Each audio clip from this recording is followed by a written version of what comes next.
नमस्कार साथियों, आप देख पा रहे हैं कि भाजपा का 400 पार का नारा हो गया फैल। आप देख पा रहे हैं कि एनडीए गठबंधन को अभी 298 और इंडिया गठबंधन को 227 सीटें मिल गई हैं। मतलब कि मुकाबला बहुत कड़ा चल रहा है, मुकाबला कांटे का है। भारतीय जनता पार्टी की राहों में रोड़े अटकाए हैं उत्तर प्रदेश ने। आप उत्तर प्रदेश में देख पा रहे हैं कि भाजपा बहुत बुरी तरीके से विफल हो गए। जातीय आंकड़े और संविधान बचाओ का राहुल गांधी का नारा, उत्तर प्रदेश में संविधान बचाओ का नारा राहुल गांधी का और अखिलेश यादव और राहुल यादव की जोड़ी का दमखम दिख रहा है। अकेली समाजवादी पार्टी 36 सीटों पर आगे चल रही है और भाजपा मात्र 33 पर सिमट गई है। कहां कहां 2014 के चुनाव में 71 सीटों को जीतने वाली भाजपा अब 33 सीटों पर आके रह गई है। भाजपा को बहुत बड़ा नुकसान यहां पर देखने को मिल रहा है।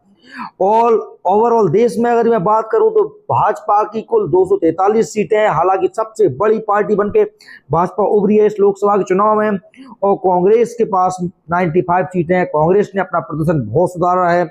अगर हम बिहार राज्य की बात करें तो जेडीयू पार्टी जो बिहार में है वो एनडीए का अलायंस है, उसे 15 सीटें मिली हैं और बीजेपी को 1 सीट मिली है। टीएमसी ममता दीदी ने बंगाल में गजब कर दिया है।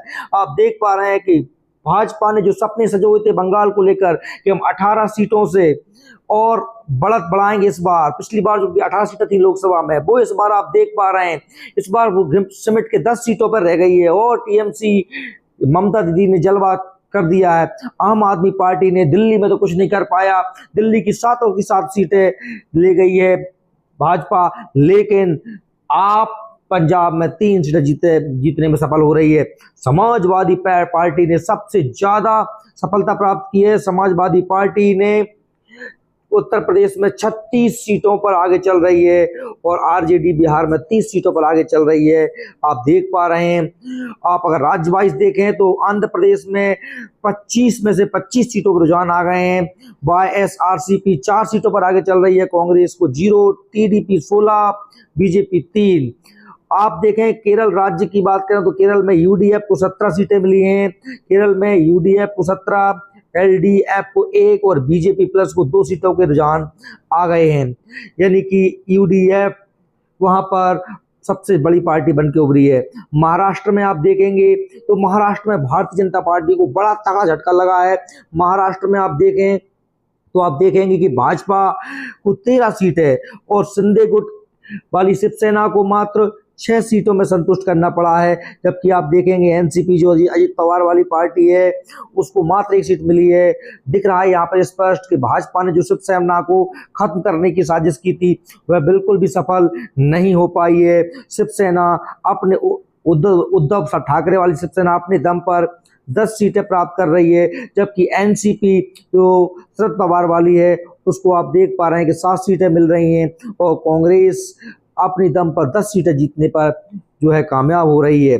मध्य प्रदेश में भारतीय जनता पार्टी ने अपना जलवा कायम रखा है। 29 में से 29 सीटें भाजपा की ओर जाती हुई दिख रही हैं। एकमात्र सीट जो छिंदवाड़ा की थी जिसपे नकुलनाथ जो कमलनाथ के पुत्र हैं वो भी पीछे चल रहे हैं। इस प्रकार से मध्य प्रदेश में मोहन यादव ने और मोदी जी के नाम ने एक प्रकार का जादू कर दिया है। बिहार जो एक और बड़ा राज्य उसमें देखेंगे कि भारतीय जनता पार्टी के अलायंस एनडीए को बड़ी बढ़त मिल रही है, क्योंकि यहाँ पर भाजपा को 13 और जेडीयू को 15 सीटें मिलती हुई दिखाई दे रही हैं, जबकि आरजेडी कांग्रेस बहुत पीछे रह गए हैं।